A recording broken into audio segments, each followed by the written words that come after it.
प्यारे साथियों, एक बार फिर आप सभी का निधि क्लास में दिल से स्वागत है। निधि क्लास में दिल से स्वागत है। देखिए भाई, आज जो हम टॉपिक की मुख्य बात करेंगे, एकदम टॉपिक पे पहुंचेंगे, दिक्कत नहीं लेना, बिल्कुल बहुत मजा आने वाला टॉपिक को। एक बार वीडियो स्टार्ट होने दीजिए, देखिए तो सही, तब मजा आएगा, है ना। भारत में अंग्रेजों का आगमन 1600 ईस्वी में भारत में अंग्रेज आ जाते हैं। इससे पिछली 2 वीडियो पड़ी हुई है मेरे भाई, जिसमें भारत में पुर्तगाल और भारत में कौन, डच, अर्थात डच कहां से, जो नीदरलैंड वासी है, वो भारत में प्रवेश कर जाते हैं। अब भारत के साथ साथ भारत की सत्ता को हिलाने का काम किसका है अब की बार, अंग्रेजों का है जी। तो अंग्रेज भारत में, आपको पता होगा, 1600 ईस्वी में ईस्ट इंडिया कंपनी, जो महारानी आपकी महारानी एलिजाबेथ टेलर के नेतृत्व में जो प्रथम आपकी ईस्ट इंडिया कंपनी बन के तैयार हो जाती है, वो ईस्ट इंडिया कंपनी भारत में भेज दी जाती है। अब क्वेश्चन निकलने स्टार्ट हो जाते हैं, भारत में अंग्रेजों का क्रम क्या है, कौन कौन आया, किस किस प्रकार भारत को लूटने का काम किया अंग्रेजों ने, वो सारी हम बात करने का काम करेंगे यहां पर। तो इस 1600 ईस्वी में सबसे पहली बात जी, 1600 ईस्वी में ईस्ट इंडिया कंपनी की स्थापना हो जाती है। और कहां पर प्रवेश कर जाती है, देखो, ईस्ट इंडिया कंपनी की स्थापना इंग्लैंड में होती है। भारत में ईस्ट इंडिया कंपनी नहीं बनती, इंग्लैंड में इसका आपका स्थापना होता है। और स्थापना होकर के ईस्ट इंडिया कंपनी कहां पर पहुंचती है, भारत में पहुंचती है। दूसरी कंडीशन क्या थी कि जो ईस्ट इंडिया कंपनी थी मेरे भाई, जो ईस्ट इंडिया कंपनी थी, वह 15 साल के लिए भारत में आती है। कितने साल के लिए, 15 वर्ष के लिए। 15 वर्ष के लिए मात्र महारानी, जो आपकी महारानी एलिजाबेथ थी, उन्होंने केवल 15 साल के लिए ये बात कही थी कि आप 15 वर्ष के लिए भारत में जाओ और पूर्वी प्रांतों में अपना व्यापार करके आओ, ये बात कही थी। ये नहीं कहा कि आप स्पेशल भारत में जाके बस जाओ, आप भारत को लूट खसोट लो, ये सारी चीजें नहीं कही। सिर्फ और सिर्फ ये बात कही गई कि 15 वर्ष के लिए आप पूर्वी राज्यों में जाओ। और पूर्वी राज्य बहुत सारे हो सकते हैं। पूर्वी राज्य तो आपके Bharat, China, America, Thailand, Cambodia, Vietnam, ये सारे के सारे पूर्वी राज्य थे, जापान, है ना। तो इन सभी राज्य में आप जाओ और 15 वर्ष तक आप उनके साथ व्यापार करो। तो 1600 ईस्वी में जो कंपनी भारत में आती है, बाद में आकर के ये हम पे 250 साल राज करके जाते हैं। ये बंदे हमें मारते पीटते हैं और फिर हम इनको मारते पीटते हैं। सारी कहानी हम अंग्रेजों के साथ की। अब किसके काल में कौन आता है, वो सारी चीज पढ़ने की बात करेंगे। तो 1600 ईस्वी में ईस्ट इंडिया कंपनी की भारत में आगमन हो जाता है। इसी के साथ 1608 में जो इसका राजा होता है, सबसे पहले भारत में कौन आता है, अंग्रेज, विलियम हॉकिंस नाम का आदमी। कौन आता है जी, important word, William Hawkins. William Hawkins, William Hawkins नाम का आदमी भारत में आता है। कब आते हैं जी, ये आते हैं 1608 ईस्वी में। मोस्ट इंपोर्टेंट वर्ड समझना, वो हॉकिंस कौन थे। तो विलियम हॉकिंस जो आपका इंग्लैंड का राजा था, जेम्स प्रथम, कौन था भाई, जेम्स प्रथम जो थे भाई, इन जेम्स प्रथम के एक राजदूत थे। इन जेम्स प्रथम के एक राजदूत थे विलियम हॉकिंस।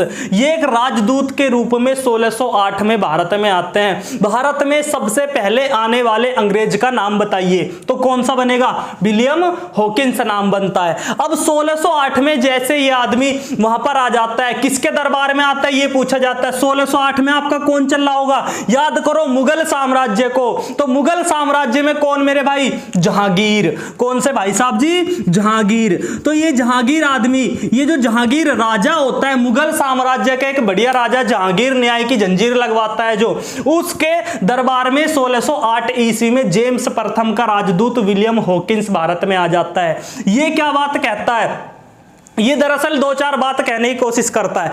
विलियम हॉकिंस क्या कहता है कि हम लोग, जो हम अंग्रेज होंगे, जो ब्रिटेन वासी होंगे, क्या वो भारत में कोई फैक्ट्री खोल सकते हैं, क्या गुजरात में कोई फैक्ट्री, गुजरात अर्थात सूरत में, ये बात कहते हैं हॉकिंस जी कि क्या हम सूरत में कोई फैक्ट्री खोल सकते हैं। लेकिन अंग्रेजों के ऊपर भी, जो राजा थे उनके ऊपर भी किसी का प्रेशर था भाई, और वो किसका था, पुर्तगालियों का। पुर्तगालियों ने प्रेशर किया भारतीय राजाओं को और बिल्कुल मनाही कर दी। ये कह दिया कि भाई साहब अंग्रेज ना जमीन पे पैर रख दे, बिल्कुल भी, कतई बिल्कुल नाश कर दो। तो अंग्रेजों को मना कर दी जहांगीर ने, डर के कारण मना कर दी। क्यों? क्योंकि लठ लेके खड़े हैं पुर्तगाल वासी, बहुत पहले के आ रहे हैं, आपको पता हो, है ना। तो पुर्तगाली तो सबसे पहले भारत में एंटर करते हैं, तो पुर्तगालियों के डर से ये जहांगीर भाई साहब इसको मना कर देते हैं। कहते हैं कि भाई साहब माफ करिए, आपकी कोई फैक्ट्री हम नहीं लगने देंगे, लेकिन बाद में आकर के फैक्ट्री लगाएंगे, किस क्रम में लगाएंगे बताऊंगा।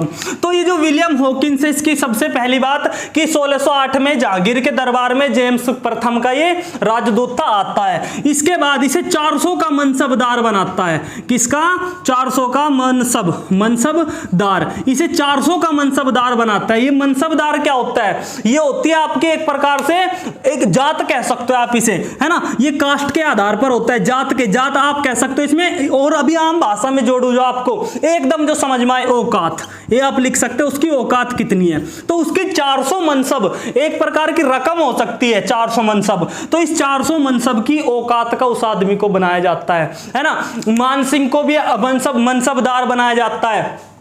आपका वो जो आपका अलाउद्दीन खिलजी है, वो जो पकड़ के लाता है ना, गुजरात से खरीद के लाता है, मलिक काफूर को भी मनसबदार बनाता है ना। तो वही वाला मनसबदार है ये। तो जहांगीर इस बंदे को कितने का? 400 का मनसबदार बनाता है। ये इंपॉर्टेंट लाइन हो जाती है। हॉकिंस ने अंग्रेजों को सूरत में फैक्ट्री लगाने को कहा। बिल्कुल सही बात, हॉकिंस ने अंग्रेजों को सूरत में फैक्ट्री लगाने को कहा, जहांगीर से फैक्ट्री लगाने के लिए कहा, लेकिन उसने साफ क्लीन चिट दे दी, मना कर दी और कहा कि भाई साहब हमसे हाथ जुड़वाओ, आप यहां पर फैक्ट्री नहीं खोल सकते। क्यों? क्योंकि डंडा आया हुआ था, पुर्तगाली वासी उनके सर पे बैठे थे। पुर्तगाली तो कतई चाहते ही नहीं थे कि अंग्रेज यहां पर आए, अंग्रेज आकर के शासन करे, क्योंकि भारत एक समृद्ध क्षेत्र था। भारत से जो अकूत संपत्ति मिलती थी वो चाहते थे पुर्तगाली की हम ही रखें, बस सुनो, हम किसी को दे ही मत, है ना। तो वही वाला सीन था सारा। तो 1608 में इतनी बात हो जाती है। पहुंच जाते हैं आप 1611 में। 1611 में क्या होता है जी कि ये अपनी सबसे पहली फैक्ट्री गाड़ने का काम करते हैं 1611 ईस्वी में। 1611 ईस्वी में कहां पर गाड़ते हैं सबसे पहली फैक्ट्री अपनी? मसूलीपट्टनम। अब इनको ये लगता है जी कि भाई गुजरात में तो पार बसेगी नहीं, तो जब गुजरात में पार नहीं बसेगी तो आप थोड़ा सा नीचे की साइड खिसक लो। तो ये कहां पर पहुंच जाते हैं मेरे भाई? मसूलीपट्टनम में पहुंच जाते हैं। और मसूलीपट्टनम आपका किधर पड़ता है? पश्चिमी क्षेत्र पड़ता है, जिसे केरल वगैरह वाला क्षेत्र, केरल में। तो ये अपनी सबसे पहली factory, most important question, first factory, पहली अपनी फैक्ट्री कहां पर गाड़ते हैं? ये मसूलीपट्टनम में,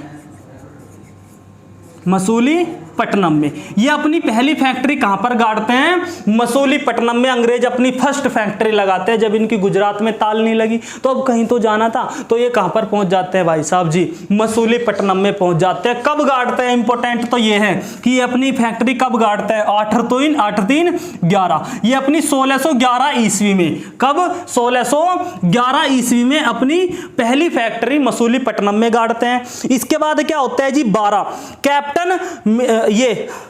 कैप्टन मिल्टन। ये इंपॉर्टेंट नाम है, थोड़ा सा इसके बारे में समझना। अब क्या होगा? अब ये होगा कि 1612 ईस्वी में एक आदमी होता है कैप्टन, ये इंपॉर्टेंट नाम है, कैप्टन मिडल्टन। ये आदमी कैप्टन मिडल्टन क्या काम करता है? बहुत अच्छा काम करता है ये आदमी। ये 1612 ईस्वी में कैप्टन मिडल्टन जो होता है, ये आदमी क्या काम कर देता है कि पुर्तगाली जो होते हैं उन पुर्तगाली का जहाजी बेड़ा होता है, एक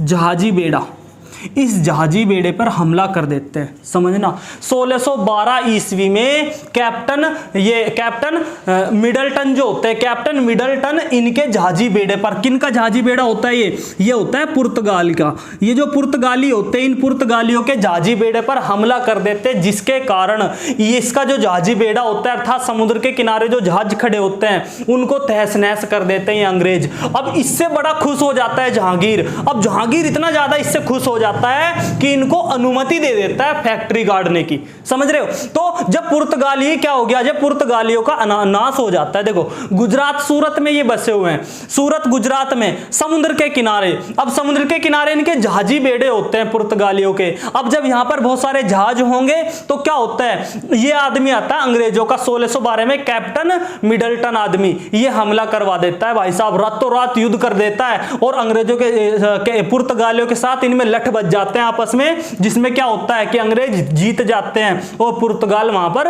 हार जाते हैं। जितने भी पुर्तगाल के, ऐसा कहा जाता है कि जितने भी पुर्तगाल के जहाज थे उनको सबको डुबा दिए गए, यहाँ के लोगों को बड़ी मात्रा में मारा गया। तो ये पुर्तगाल वासी हार जाते हैं और इसके बाद क्या होता है, जस्ट 1 साल बाद ही, अब इससे जहांगीर बड़ा खुश हो जाता है। अब जहांगीर इतना खुश हो गया कि अंग्रेजों को उसने कहा कि आप एक काम करो जी, फैक्ट्री खोल लो, हमें कोई भी दिक्कत नहीं, टेंशन फ्री होकर फैक्ट्री खोल लो। तो 1613 ईस्वी में, कब मेरे भाई, 1613 ईस्वी में अपनी सूरत में भी फैक्ट्री गाड़ लेते हैं। सूरत कहां पर पड़ता है जी, गुजरात वाला क्षेत्र। इस सूरत में अर्थात इस गुजरात में 1613 में अपनी फैक्ट्री गाड़ने का अंग्रेज काम कर देते हैं। ये इंपॉर्टेंट बात हो जाती है, अपनी कोठी बना लेते हैं, अपनी फैक्ट्री गाड़ लेते हैं। इसके बाद 1615 में सूरत आता है कौन, टॉमस रो। जो टॉमस रो होता है 1615 में। अब इतना मैं इसे मिटो रहा हूं, आप ध्यान से रखना, इन्हें उतार लेना, बाकी के 2-3 पॉइंट है, मुख्य है ये भाई, ठीक। अब जो होगा, अब कौन आएगा भारत में, दूसरा अंग्रेज, तीसरा अंग्रेज, सर टॉमस रो। अब टॉमस रो भाई साहब भी आते हैं। क्या काम करते हैं जी टॉमस रो भाई साहब आकर के, कि ब्रिटेन के राजा जेम्स प्रथम के राजदूत 15 में सूरत आए, ठीक। देखो 13 से आगे आ जाता है 1615, sir Thomas Roe, sir Thomas Roe.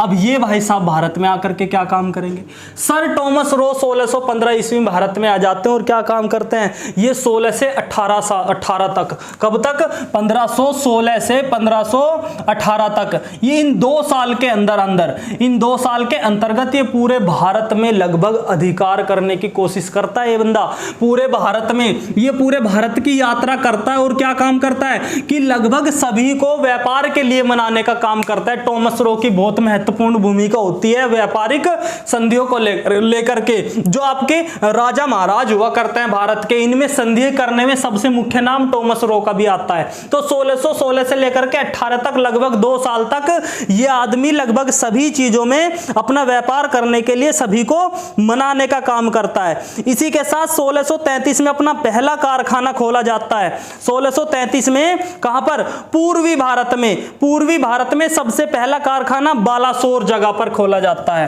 कब, 1633 ईस्वी में, 1633 ईस्वी में बालासोर, इस बालासोर जगह पर पूर्व भारत में, देखो इंपॉर्टेंट है कि सबसे पहला कहां पर खोला गया, मसूलीपट्टनम में खोली गई सबसे पहली फैक्ट्री या कारखाना कह सकते हैं आप। लेकिन पूर्वी भारत की बात करें, जो पूर्वी भारत होता है, पूर्वी भारत में सबसे पहले कहां पर खोला गया, बालासोर में। 1633 ईस्वी में आपका पूर्वी भारत में बालासोर में अपनी फैक्ट्री गाड़ लेते हैं। अब 1639, अब इंटरेस्टिंग पॉइंट है, अच्छे तो अब आएंगे, मजा आएगा। 1639 में क्या होता है, देखो 1639 में अब इसमें होगा कि जो एक जगह होती है उसको पट्टे पे दे देते हैं। पट्टे पे नहीं दी जाती जमीन, आज भी होता है, जब चकबंदी होती है तो निम्न वर्ग के जो व्यक्ति होते हैं उनको जमीन पट्टे पे दे दी जाती है ना। कहा जाता है कि कोई बात नहीं, आप रख लीजिए, आप बो खाओ, इसमें कोई दिक्कत नहीं। तो 1639 में, इसी के जस्ट कितने साल बाद, 6 साल बाद, 1639 में एक राजा होता है। कौन राजा जी, ये होता है चंद्रगिरी राजा। बिल्कुल जी, चंद्रगिरी राजा मद्रास का, है ना। कहां का, मद्रास अर्थात चेन्नई वाला क्षेत्र। जो मद्रास का राजा होता है, एक राजा, मद्रास का राजा चंद्रगिरी, ये भाई साहब जी क्या करते हैं, ये देखना क्या करेंगे। अब ये जो 1639 ईस्वी में जो आपको पता होगा, आपका एक फ्रांसीसी यात्री आया था, आपका फ्रांसिसो डी अल्मेडा, है ना। तो उस भाई साहब जी को 1639 में मद्रास के राजा चंद्रगिरी मद्रास को किस पर दे देते हैं, पट्टे पर देने का काम करते हैं। दोबारा सुने लाइन, 1639 में मद्रास का राजा चंद्रगिरी किसको, फ्रांसीसी डी अल्मोडा को पट्टे पर दे देते हैं, जमीन पट्टे पे दे दी बंदे ने, पूरा का पूरा अपना राज्य ही पट्टे पे दे दिया। समझो, अब एक आदमी तो आएंगे, अब आदमी क्या आएंगे, आपके कैथरीन नाम सुना होगा, हीरोइन जो कैथरीन हैगी, उस कैथरीन का तो विवाह भी हो जाता है बाकायदा अंग्रेजों से, पुर्तगाल की होती है कैथरीन, और उसको भेंट में क्या दिया जाता है, दहेज के रूप में पूरी मुंबई दे दी जाती है, पूरा सालसट द्वीप दे दिया जाता है दहेज के रूप में, है ना। तो क्या दिक्कत है, आपको भी मिल जाए ऐसा कुछ शहर बड़ा सा तो कोई दिक्कत नहीं, ठीक। तो कैथरीन को तो पूरा दहेज के रूप में पूरा मुंबई दे दिया जाता है, बाद में आकर के वो राजधानी भी बना लेते हैं अपनी, है ना, पूर्वी राजधानी मुंबई को ही बनाते हैं वो, सूरत से हटा करके। तो 1639 में ये वाला काम हो जाता है। इसमें क्या होता है जी, इसके बाद क्या होता है 1661 में, बिल्कुल सही बात, ये 1661 की तो बात है जो अभी अभी बताई आपको, क्या थी जी 1661 में। अब 1661 पे आ जाओ आप। 1661 ईस्वी में क्या होता है कि यहां पर एक राजा होता है अंग्रेज, जेम्स सेकंड नाम का आदमी। कौन होता है जी, जेम्स, चार्ल्स द्वितीय, जेम्स नहीं चार्ल्स, चार्ल्स द्वितीय, चार्ल्स सेकंड। इस चार्ल्स सेकंड का विवाह, ये एक अंग्रेज होता है, इस चार्ल्स सेकंड का विवाह जो होता है भाई, विवाह, इनका विवाह किसके साथ हो जाता है, कैथरीन के साथ। अब ये कैथरीन कौन है, ये है जी एक पुर्तगालवासी, ये एक लड़की है पुर्तगाल की, और महारानी राजकुमारी है दरअसल पुर्तगाल की। पुर्तगाल की राजकुमारी कौन थी उस टाइम, कैथरीन थी। और राजकुमार कौन था अंग्रेजों का उस टाइम, इंग्लैंड का अर्थात ब्रिटेन का राजा कौन था, चार्ल्स द्वितीय। अब जो ब्रिटिश हुकूमत थी, जो ब्रिटिश साम्राज्य था, उसने क्या सोचा कि भाई साहब लड़ाई झगड़े में कुछ नहीं रखा, वैवाहिक संबंध भी अपनाने चाहिए। तो इस बाबूजी ने वैवाहिक संबंध अपनाए। जो अंग्रेज थे उन अंग्रेजों ने पुर्तगालियों के साथ विवाह स्टार्ट कर दिया, और सबसे पहले विवाह अपने ही राजकुमार के साथ कर दिया। किसका, पुर्तगाल की जो राजकुमारी थी कैथरीन के साथ। अब जैसे इनका विवाह इन्होंने किया, अब पुर्तगालियों ने अधीन किया था किसको, मुंबई को। जो आपका मुंबई वाला क्षेत्र है, आज का मुंबई जो है, बंबई कहते थे, महाराष्ट्र वाला जो क्षेत्र है, सालसट द्वीप पर बसी हुई है मुंबई, पूछ लिया जाता है कभी कभी, सालसट द्वीप। तो ये जो मुंबई था, इस मुंबई को भी कहां पर दे दिया, अजी दहेज में दे दिया। और ले जाओ भाई, आजकल तो गाड़ी वगैरह दहेज में देते हैं, है नहीं, उधर देखो, उधर पूरा मुंबई दहेज में दे दिया बंदों ने, ठीक। तो पुर्तगाल वासी ने अंग्रेजों को मुंबई दहेज पे दे दिया कि भाई साहब आप रखो। अब इससे तो अंग्रेज और भी ज्यादा संपत्ति वाले हो गए, बहुत महान हो गए, उन्हें तो बिल्कुल टेंशन खत्म होगी। अब मुंबई मिल गया, बहुत सारी चीजें मिल गई, मुंबई से बहुत सारी चीज होने का काम हो जाता है, व्यापारिक मार्ग खुल जाता है। सबसे बड़ी इंपॉर्टेंट चीज तो कि व्यापार करने में सुगमता आने लगी। और मुंबई आपको पता है नई दुनिया थी, है ना, तो मुंबई तो वैसे भी बहुत अच्छा द्वीप था उस टाइम का।